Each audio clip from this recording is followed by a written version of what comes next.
Good morning, friends. It's David coming back at you, and welcome back to Zone 5B in the southwest suburbs of Chicago, Illinois. We are just a few days away from October 1st, and the weather here is unbelievable. We are in the 80s, and we're going to be high in the 80s for about the next week with lows in the 50s.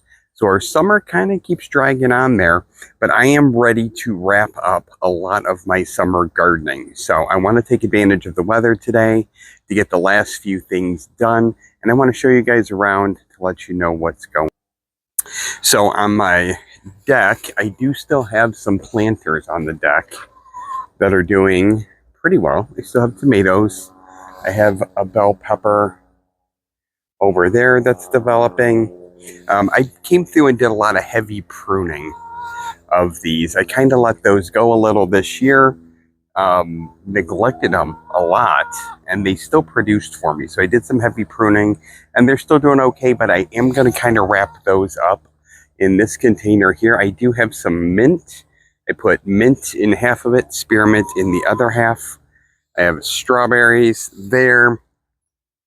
And over here, I do have some peppers that are thriving here. I think these are going to be the Jimmy Nardello peppers that I've been trying to grow, and I had some problems germinating them. I know a friend of mine from one of the gardening channels had a lot of problems with Jimmy Nardellos as well. I got them to grow really well last year, but I had some problems this year getting it to germinate. I did come and clean up my green stalk with the strawberries a little bit. I still have a little more pruning to do.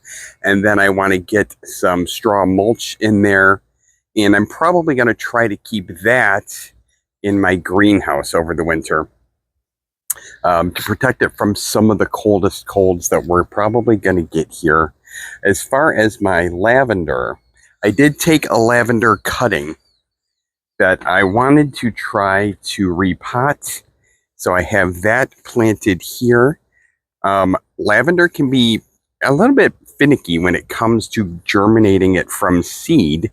And that is actually how I started that pot of lavender over there, from seed. So I was really surprised. So I did want to take a cutting and try to see if I can spread that out a little more, get a couple more lavender plants.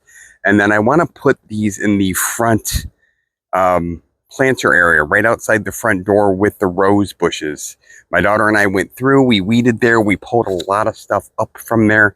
I have to go pull weeds again because they are coming back with a passion. And I want to get some lavender right beside the door there. This is some store-bought rosemary that I just potted up. I had it in a smaller pot. I just moved it up.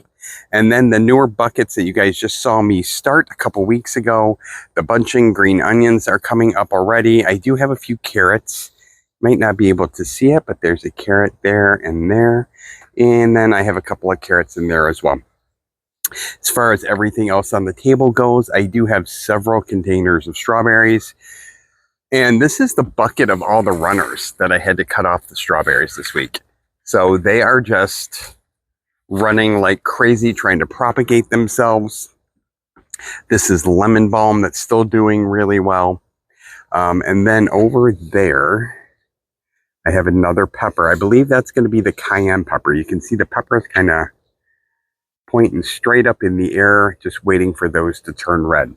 So things are still warm weather because we haven't had any frosts. But there are some things that I do want to get removed so I can start preparing more for fall, whether it's planting fall crops or getting a cover crop in there to rejuvenate my soil. Here in my tomato buckets, my chickens have really taken a liking to the tomato buckets, so they are just decimating the dirt. They have been using this bucket to lay eggs in, which is very frustrating. So next year, I'm going to have to block it off a little bit better. But this one here, which has a huge trunk, and it did split some early in the year, has a nice big bunch of tomatoes with one very ripe red one that I'll pull today.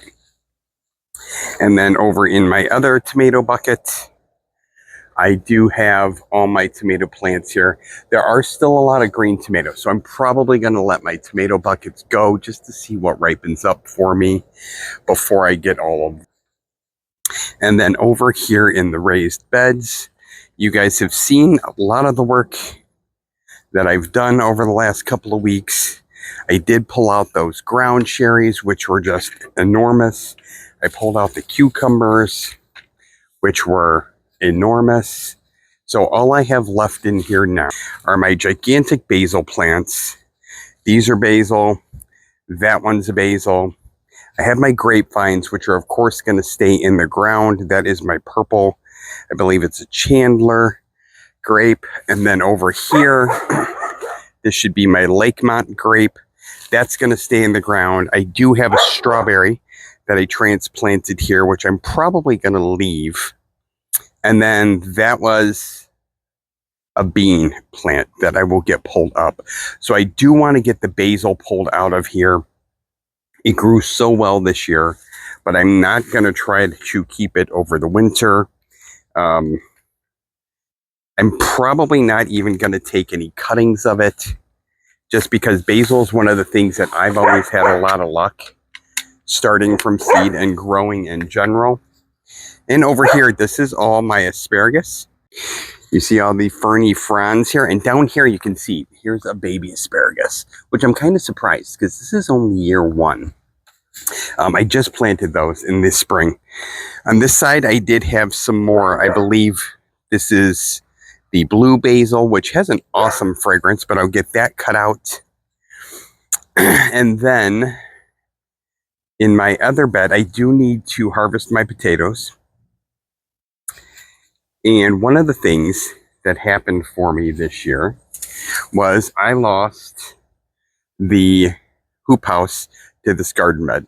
The screws that I had in there weren't long enough, so it is currently sitting here. I do want to get that attached again. I do want to clean up the weeds here, because what I want to do, I think, is extend my garden bed all the way to the fence. I will run some of my fencing along the wooden fence to keep rabbits out, and then with those grape cuttings that you guys saw last week, I think I do want to run one along the fence there to give it a little more room to grow horizontally.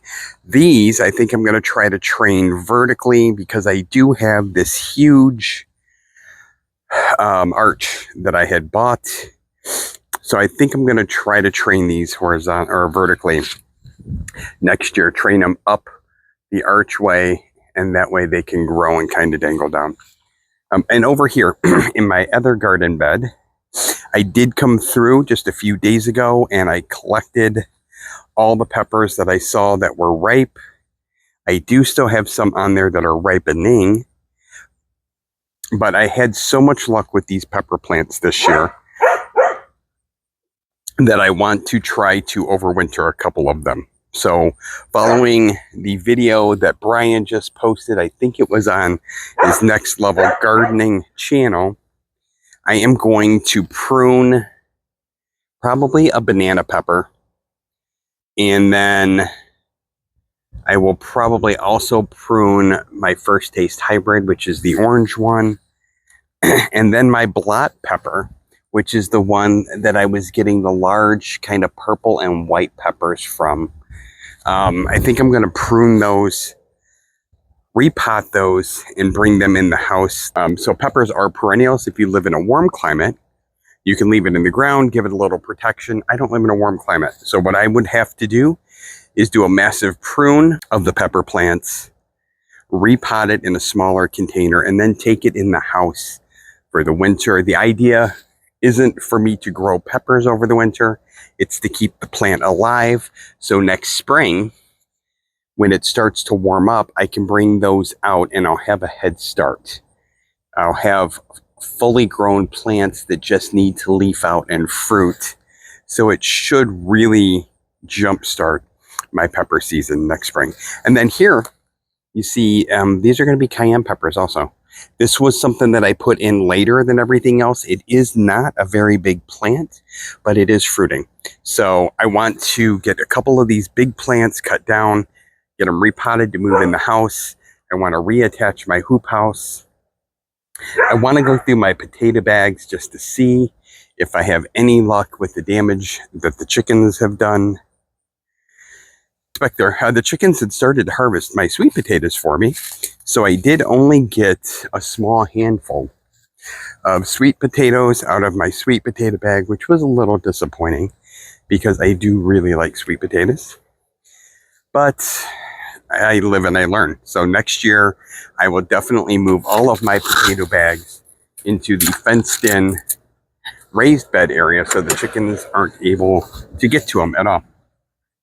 And then here on the south side, you see after the pruning that I've done, my trees are doing really well. This is a really sturdy tree, and this is the Chenango strawberry apple tree. So this is one of the last trees that I planted, that I up-potted. This is my flavor top nectarine that's doing really well. The Granny Smith finally started putting on some late season growth. So I look forward to getting this pruned in the winter and seeing what it does next year. I'm surprised. My fruit, this is my blood orange, and you can see some buds forming on it. And it has really grown a lot here late in the season. So with my blood orange, with my Meyer lemon down there, I am going to treat the soil with a peroxide water mix just to try to kill any bugs or bug eggs that might be in the soil, because I am going to move those inside as well for the winter. They won't be able to make it in our cold temperatures, so they're going to go inside. The other apples, the peaches, the nectarines, they're going to stay outside, and when it gets super, super cold, they'll be moved into the garage for a little protection. And for my banana here, so I have plans for my banana, I think. I did up-pot it. It's in a huge pot. The banana's gonna have to go inside for the winter. But I think what I would like to do is try to separate off one of these babies. I don't know if I will use the larger or the smaller. You can cut it off, separate it, try to get some of the root stock to go with the baby that you're cutting, and then up-pot it and put it in its own pot. So I think I want to try to do that with one of those banana babies. It will give these a lot more room to grow in this pot, and it will also give me another that would be growing in its own. This blueberry has been doing really, really well. I have seen some late growth from this blueberry, so I think up-potting and fertilizing it again with some acid-loving fertilizers done really well. I think this one and this one are mostly dead. They don't look dead. They're still green inside, but they're just not growing. And this is my Meyer lemon, and you see the beautiful flowers that are finally budding on it. So this is another I'll treat with that peroxide water mix and then move in the house. This grapevine, I would like to put this, I think, along the fence line if I extend my fence around my garden bed there. And you see there is a bee, a big old bumblebee still, because again, we're in the 80s. And hopefully he is going to pollinate my Meyer lemon. And I also have a giant, can I get it on camera? There we go. Do you see? Friends in the garden. And then my other trees are also doing well. So as far as the trees, the grafting that I did here is one of the grafts, and it does, to me, it looks healthy. I did the other graft over here, right there. That looks healthy to me. And then over here on my Ben Davis, I did a graft here. And then there's one on the backside over here that you can't really see because I have it wrapped. So my grafts at least look like they're doing pretty well right now. So again, I do have a lot to do over the house. I will show you, as I walk through a spider web, where I would like to the lavender too. So my daughter and I did come through. We cleaned out the front bed. We completely chopped down the roses just kind of trying to revitalize them. They grew like crazy this year, but they were also getting really, really long, whippy, and out of control. So we did a massive cut down of all 3 of the rose bushes. We'll see what happens to them in the spring. But I think I would like to put lavender in this corner maybe, or even here in the front. And if I put it in that corner, I can put one over in this corner as well. So that is kind of my goal for the day. I don't know how much of it tomorrow is going to be in the 80s again here. So I do have tomorrow to do some work as well.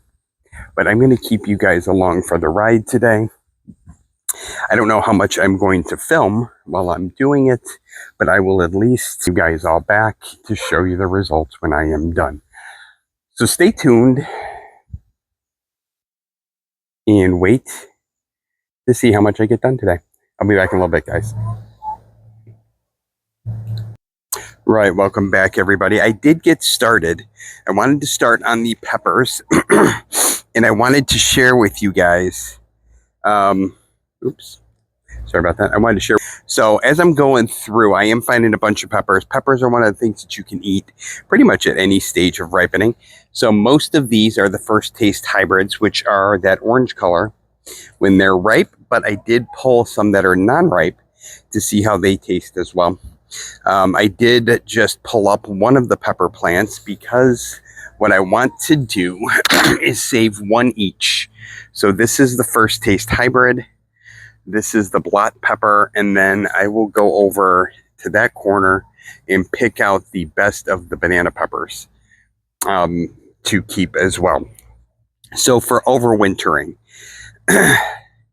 you want to do just a massive prune of the pepper plant. So you're going to cut it down to just a few stems like this. We do cut off, that is on that one, you do cut off all the leaves. You cut off a lot of the long growth. In fact, this one I might prune down a little more to this bud here just to keep it a little more compact. And then when I'm ready, I will dig this up, try to grab as many of the roots as I can, and then put it in probably a 1 gallon or 2 gallon container with some in-ground potting soil. So I can try to reduce some of the fungus gnats and bugs that might be alive in the soil. The other thing I'm going to do before I put this in that new potting soil is I am going to dip the plant, roots and all, in a peroxide mix. It's going to be, I believe, about 1 part peroxide to 8 parts water, and that should help clean off the roots as well. You see one of the husks from the ground cherries there. So I'm sure this bed is going to be really, really bad for ground cherries reseeding themselves next year. But I figured I would show you guys kind of the process, show you what it looks like. When I repot it, I will have the chance to actually put these upright. Remember, we had a bad storm. The hoop house collapsed. It knocked my plants over. So this one isn't growing at all straight. So when I do repot that, I'm going to repot it straight. So it's as straight up and down as I can get it. And look at all the peppers on that plant still. That is just crazy. I might leave a couple of these trimmed down a lot so I can put the hoop house back on. But I might leave the plant itself to see if those ripen a little bit more. Progress report, again, I did want to show you guys what it looks like when you have that pepper plant pruned to be overwintered. And I will keep you guys informed of the next steps. So stay tuned.